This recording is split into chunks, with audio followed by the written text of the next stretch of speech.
స్నేహితులారా, ఈ సమయాన్ని బట్టి దేవునికి వందనాలు తెలియజేస్తూ ఉన్నాను. ప్రేమపూర్వకంగా మిమ్మల్ని అందరినీ వాక్య ధ్యానంలోనికి ఆహ్వానిస్తూ ఉన్నాను.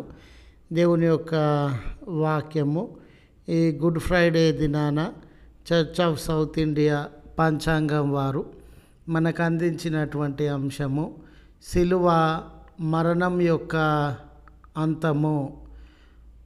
మానవ జీవిత విధానాన్ని గమనించినప్పుడు మానవుడు భూమి మీద ఎన్నో గొప్ప విజయములను, ఆశ్చర్య అద్భుత కార్యములను జరిగించినటువంటి వాడుగా ఉన్నాడు. నీటిలో నుండి విద్యుత్తును తీయగలిగినాడు.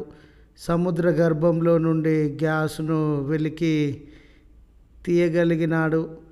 చంద్రమండలము మీద, సూర్య మండలం మీద అడుగు పెట్టగలిగినాడు. కంప్యూటర్, సెల్ ఫోన్ లాంటి కమ్యూనికేషన్ విధానాలను అవలంబించి ఎక్కడెక్కడ ఉన్నటువంటి వారికి కమ్యూనికేట్ చేయగలుగుతూ ఉన్నాడు. భయంకరమైన ప్లేగు, కలరా, కుష్టు, కరోనా, మలేరియా లాంటి వ్యాధులకు మెడిసిన్ కనిపెట్టగలిగినాడు. ఎన్నో విజయాలు ఈ రీతిగా శాస్త్రీయంగా సైన్స్ అండ్ టెక్నాలజీ ద్వారా ఎన్నో విజయాలను పొందినటువంటి మానవుడు మరణము దగ్గర ప్రతిమారు ఓడిపోయేటటువంటి వాడుగా ఉన్నాడు. ఎన్ని ప్రయత్నములు అయినప్పటికీ మరణాన్ని జయించలేకపోతూ ఉన్నాడు. మరణము అనేది ఒక సవాలులాగా, అడ్డంకిలాగా మానవ జీవితాన్ని నిర్వీర్యము చేస్తూ, అంతము చేస్తూ ఉన్న సందర్భంలో మనకు మరణం యొక్క అంతము ఏ రీతిగా జరుగుతుంది అనే ఆలోచనను అందించినారు. ఏ సమస్యకైనా కూడా మూల కారణాన్ని మనము కనుగొన్నప్పుడు ఆ సమస్య నుండి బయట పడవచ్చండి. మరి మరణానికి కూడా మూల కారణము పాపమని లేఖనము సెలవిస్తూ ఉంది. అయితే ఈ పాపము నుండి మనము బయట పడినప్పుడు ఈ మరణం నుండి బయట పడే అవకాశము, మరణాన్ని జయించే అవకాశము ఉండింది. శాస్త్ర పరిజ్ఞానం వలన కానివ్వండి, మానవ మేధస్సు ప్రయత్నముల వలన కానివ్వండి, ఈ పాపము నుండి మనము బయటకు రాలేని పరిస్థితి. ఇశ్రాయేల్ జనాంగము ఐగుప్తు మొదలుకొని కానాను ప్రయాణంలో ఉన్నప్పుడు వారు అరణ్య మార్గంలో అనేక అవస్థలను, ఇబ్బందులను ఎదుర్కొన్న సందర్భంలో ప్రతిమారు మోషే మీద దాడి చేస్తూ, అవమానకరమైన మాటలు మాట్లాడుతూ, దూషిస్తూ దేవుని నాయకత్వాన్ని, మోషే నాయకత్వాన్ని తిరస్కరించి అవిధేయులుగా జీవించడం వలన వారి జీవితంలో తాపకరమైన సర్పముల వలన మరణము సంభవించినట్లు మనము సంఖ్యాకాండము 21వ అధ్యాయము మొదటి 9 వచనాలలో గమనించవచ్చు. అయితే ఇత్తడి సర్పమును నిలపాలని దేవుడు సెలవిచ్చి, ఎవరైతే ఆ ఇత్తడి సర్పాన్ని నిదానించి చూస్తారో ఆ మరణం నుండి బయట పడినట్లు లేఖనము జ్ఞాపకము చేస్తూ ఉంది.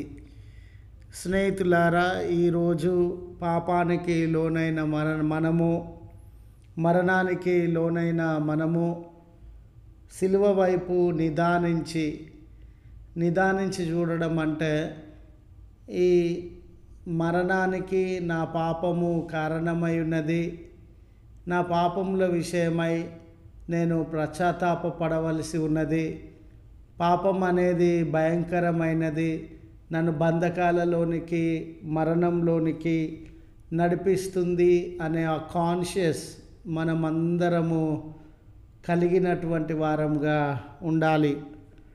సువార్తల పాఠ్యభాగము మత్తయి సువార్త 27 మొదటి 56 వచనాలు. మరి ముఖ్యంగా 45వ వచనంలో యేసు ప్రభుల వారు శిలువ మీద వేలాడుతూ ఉన్న సందర్భంలో చీకటి కమ్మినట్లుగా రాయబడి ఉంది.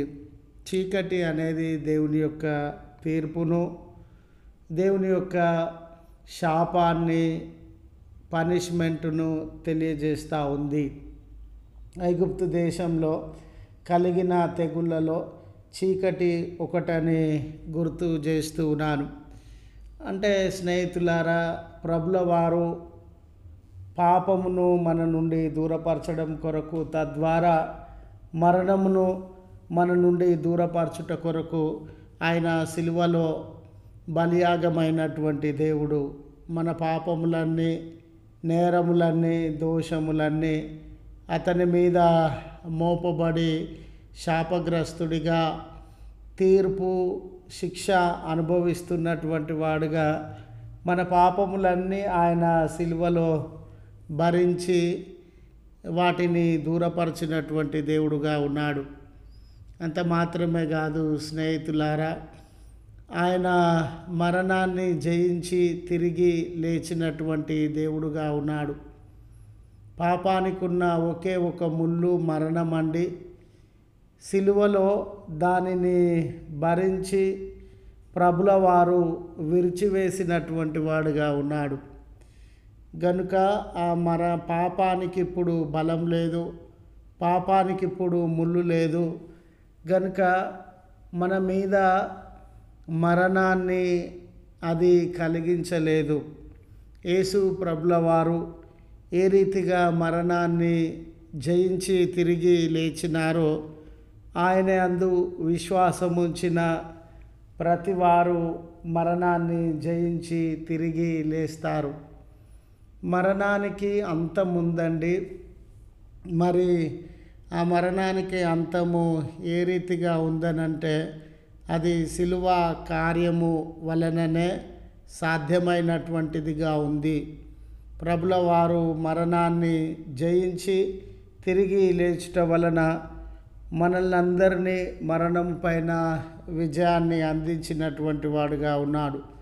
కనుక ఈ గుడ్ ఫ్రైడే దినాన మనము ప్రభు వైపు చూస్తూ, నిదానించి చూస్తూ, మన పాపముల విషయమై మారు మనసు పొందినటువంటి వారంగా ఉంటే మరణం నుండి విడుదలను అనుభవిస్తామని గుర్తు చేస్తూ ఈ మాటలను ముగిస్తూ ఉన్నాను. ప్రార్థించుదము. కృపగల తండ్రి, ప్రేమగల మా విమోచక, నీ పరిశుద్ధ నామమునకు వందనాలయ్యా. ఈ శుభ శుక్రవార దినాన మా అందరి పాప విమోచన కొరకు బలియాగమైనటువంటి దేవుడవు.